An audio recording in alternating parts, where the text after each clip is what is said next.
Hi. So, how do we explain the increase in all these online therapy companies and the amount of teletherapy that is occurring right now?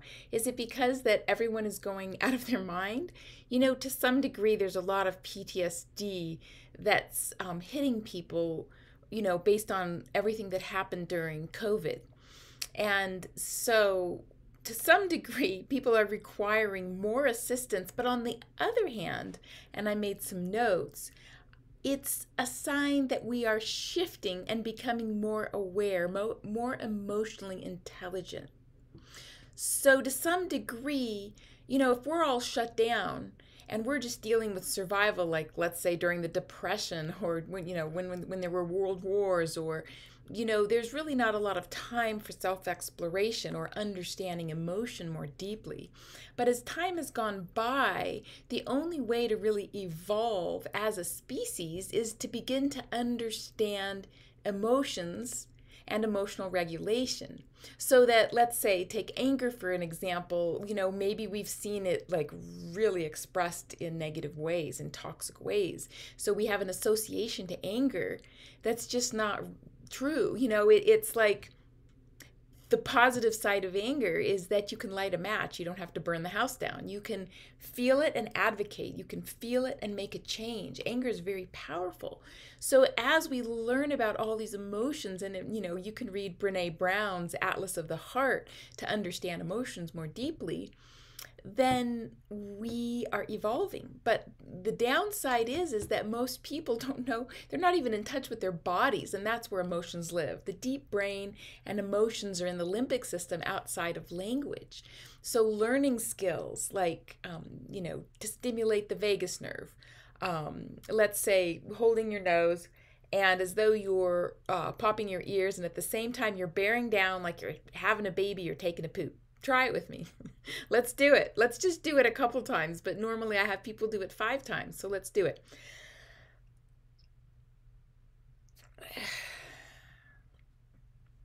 One more time.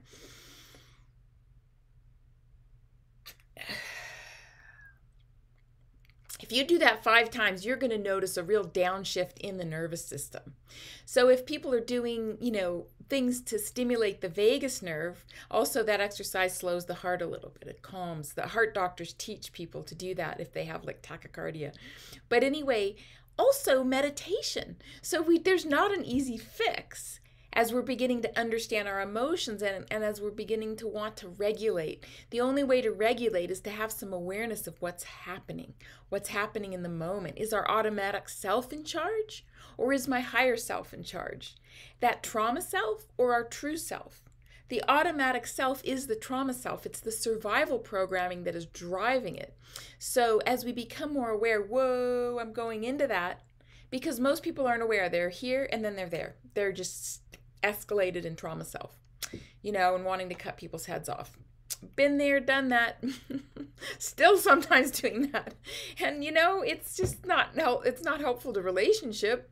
It's not helpful to our, world, really, because that's what's happening. So I think we're at this precipice, this cusp, this threshold of beginning to understand what's happening in the body and in the emotions. What a blessing. But we got to do it sooner than later so our species can survive. And some people say it's too late, but let's hope not. So there is real understanding now that the brain can change and that we can break the automatic patterns born out of survival programming. We can break the cycle. And the way we do it is to meditate daily. Start out with 2 minutes. Meditation isn't, about completely blocking out all thought and being blissful. It's just about taking a moment to notice the breath and not to think. And if we think, then we come back to the breath. We notice, we go, gosh, I'm noticing a lot of tension in my neck. Okay, come back. Oh, I'm noticing the garbage truck's going by. Did I put out the garbage? Yeah, I did. And then you come back. And then you'll notice that it expands. That, few seconds expands into more seconds, into finally a minute that you're able to kind of be still.